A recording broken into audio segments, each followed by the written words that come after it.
दुनिया के premiere institutes में से एक European organization for nuclear research यानी सर्न वह जगह है जहां दुनिया का अब तक का सबसे कॉम्प्लेक्स साइंटिफिक इंस्ट्रूमेंट बनाया गया है।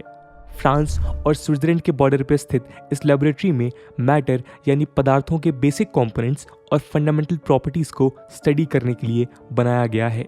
फंडामेंटल पार्टिकल्स जैसे एटम्स, इलेक्ट्रॉन, प्रोटॉन एक्सेट्रा। लेकिन सर्न इन पार्टिकल्स के अलावा न्यूक्लियर और हाई एनर्जी फिजिक्स के एंटी मैटर को भी स्टडी करता है।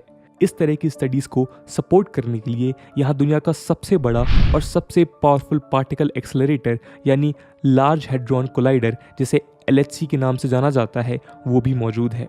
इंटरेस्टिंगली आज का वीडियो सर्न के ऊपर तो है पर इन कंपोनेंट्स पर नहीं, बल्कि लॉर्ड नटराज यानी लॉर्ड शिव के एक स्टैचू पर बेस्ड है जो इस प्रीमियर इंस्टीट्यूट में इंस्टॉल्ड है। सोशल मीडिया पर हजारों लोग इस सवाल का जवाब देते हैं कि यूरोप में ये स्टैचू कैसे पहुंचा है। कोई कहता है कि लॉर्ड नटराज का स्टैचू एटम का स्ट्रक्चर एक्सप्लेन करता है और इसलिए साइंटिस्ट ने सर्न में से इंस्टॉल किया है। कुछ कहते हैं कि इस स्टैचू में वो पोस्चर यानी पोजीशन है उसे आनंद तांडवम कहते हैं जो सब एटम्स के मोशन के समान मोशन को दिखाता है। ये रीजन दोस्तों सही नहीं है, इन्हें फेक न्यूज़ की कैटेगरी में रखा जा सकता है। लेकिन वास्तव में यहाँ लॉर्ड शिव का स्टैचू क्यों इंस्टॉल किया गया है, आइए जानते हैं अगले सेक्शन में। नमस्कार दोस्तों, मेरा नाम है आदर्श और स्वागत है आपका स्टडी IQ में। सर्न की वेबसाइट इस स्टैचू के प्रेजेंस को एक्नॉलेज करते हुए इसके पीछे का कारण एक्सप्लेन करती है। दोस्तों, गवर्नमेंट ऑफ इंडिया का सर्न के साथ एसोसिएशन 1960s में शुरू हुआ था। आज भी इंडिया इस इंस्टीट्यूट का एसोसिएट मेंबर स्टेट है। इसी एसोसिएशन को मार्क करने के लिए गवर्नमेंट ऑफ इंडिया ने लॉर्ड नटराज की ये स्टैचू गिफ्ट के तौर पर सर्न को दी थी। इसे जून 18, 2004 को अनवील किया गया यानी इसका अनावरण हुआ। स्टेट के पास फिजिसिस्ट फ्रिड्जॉफ कैप्रा का एक कोड भी लिखा हुआ है जो इस स्टैचू की सिग्निफिकेंस को एक्सप्लेन करता है। सैकड़ों साल पहले इंडियन आर्टिस्ट ने डांसिंग लॉर्ड शिव की इमेजेस विजुलाइज की और उन्हें ब्रॉन्ज की एक सीरीज में ढाला। आज हमारे वक्त में फिजिसिस्ट भी सबसे एडवांस टेक्नोलॉजी का इस्तेमाल कर कॉस्मिक डांस यानी ब्रह्मांडी नृत्य का पैटर्न पोर्ट्रे करने में लगे हुए हैं। कैप्रा कहते हैं कि इस तरह का मेलजोल दिखाने वाला ये मेटाफोर कॉस्मिक डांस को एंशिएंट माइथोलॉजी, रिलीजियस आर्ट और मॉडर्न फिजिक्स को यूनिफाई करता है। इस स्टैचू में लॉर्ड शिवा तांडव कर रहे हैं। ये डांस दोस्तों क्रिएशन, प्रिजर्वेशन और डिस्ट्रक्शन के साइकिल का सोर्स माना जाता है।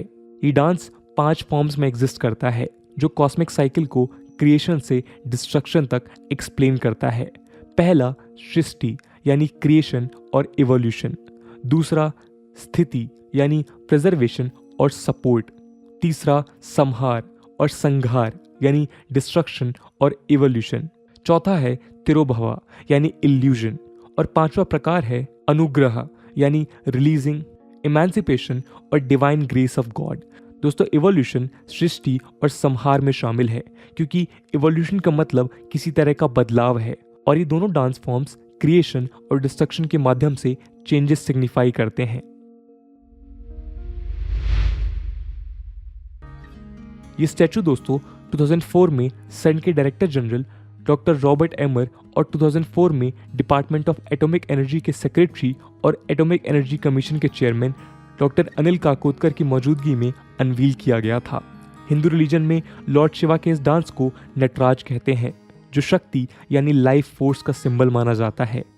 कार्ल सगन जो American astronomer, cosmologist, astrophysicist, astrobiologist और ऑथर थे, उन्होंने नटराज के कॉस्मिक डांस को मॉडर्न स्टडी में सब एटॉमिक पार्टिकल्स के कॉस्मिक डांस से मेटाफोरिकली जोड़ा था।